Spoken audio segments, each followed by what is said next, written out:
This World Travel Market, we were able to talk with the Secretary General of the World Tourism Organization, and I think from sustainable travel, we have just found another bigger umbrella, and this is conscious travel.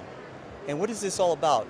It's because Minister of Tourism, Freddie Ehlers, he launches this new concept in 2010, because all of a sudden he comes in and, the president appoints him as Minister of Tourism, and he starts seeing ethical tourism, responsible tourism, and sustainable tourism.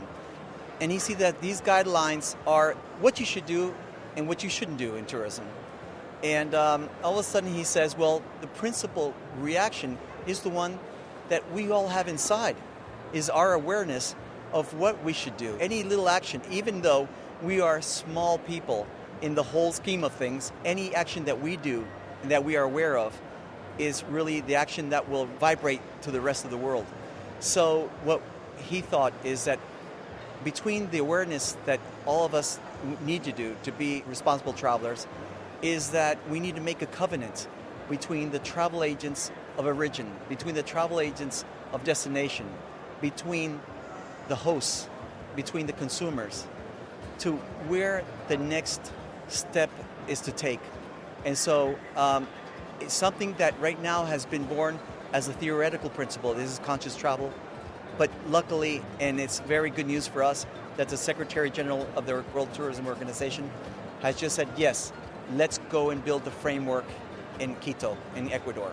And we'll start this in the next year with the principal heads of all sustainable travel of the world.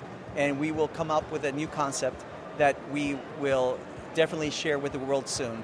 And this is something important. Our president of Ecuador, Rafael Correa, has put the rights of nature in the Constitution. Plus, have you seen Avatar? We have our Avatar in the Amazon. For example, it's called the Yasuni National Park. And we have the most mega diverse per species per square foot in this area. And we have 2 indigenous groups that live in voluntary isolation in this. And we have almost 1 billion barrels of oil right below it. And the president has said no to this. So he's really working on environmental issues very hard, but also on the human issues. So what's the human issues? Not to gain more and gain more is in our national development plan, to gain more and live better, but to live happier. And so he's made the National Plan of Development, which is the plan of good living, the National Plan of Good Living. So with all this around, all of a sudden, we decided to bring out a new brand for Ecuador, and it's Ecuador Love Life, a brand that reflects all the colors that the sun can reflect and all the colors that the human eye can capture. That's the multi-diversity that we have in our 4 worlds of Ecuador, the Pacific Coast, the Andes, the Amazon, and the Galapagos Islands. And so it's something interesting that we are, us ourselves, the Ecuadorians, starting to believe that we can share with the world, that all we had is inside our borders, but now we can come and share with the world all this. And I think such a small nation, but I think is taking big steps. One of our newest products is the luxury Andean train. Imagine, more than 100 years ago, the General Eloy Alfaro, president of our country, made one of the biggest infrastructure feats of Latin America. He joined the Pacific Coast with the Andes. It was the biggest feat for Latin America at that time. So he joined Guayaquil with a railway, Guayaquil on the port, the coastal port of the Pacific, all the way up to the Andes, to the colonial city of Quito. And more than 400 kilometers of train.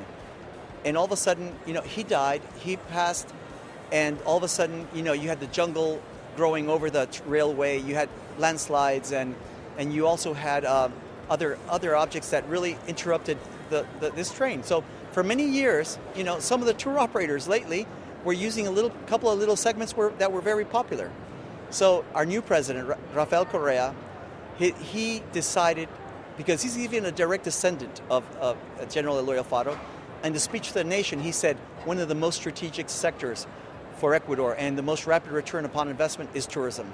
I'm going to dedicate myself to making great connectivity for Ecuador. And right now we have the best highways, 4-lane highways, concrete highways, bicycle lanes, all over Ecuador, which is make the connectivity great. But I will make one more thing. I will redo the railway. And this railway is just finishing right now, and they spent more than $250 million on this railway. And right now they just bought the first luxury wagons. And these luxury wagons are wagons that have cost $3 million right now. And they will start doing their service in June of next year. So it's inaugurating the June of next year, and it's called Tren Crucero, or the cruise train. It's going to be one of the newest and best South American products. I'm sure that we will have a lot of success in that. Imagine, from the Pacific Coast, from Guayaquil, which is the model of urban regeneration for the world, the city of Guayaquil, through sugarcane fields, through banana plantations, and then all of a sudden up the Andean cloud forest. Incredible views. And then up to heights of about 3,600 meters with snow-capped volcanoes around you, into the Inter-Andean Valley, going through Indian villages, incredible rose plantations, visiting museums, having lunches at Inca sites with the highest active volcano of the world at Cotopaxi, which is one of the icons for volcanoes of the world, and then reaching the colonial city of Quito. It's going to be one of the biggest products, I think, that will be on the charts next year in 2013.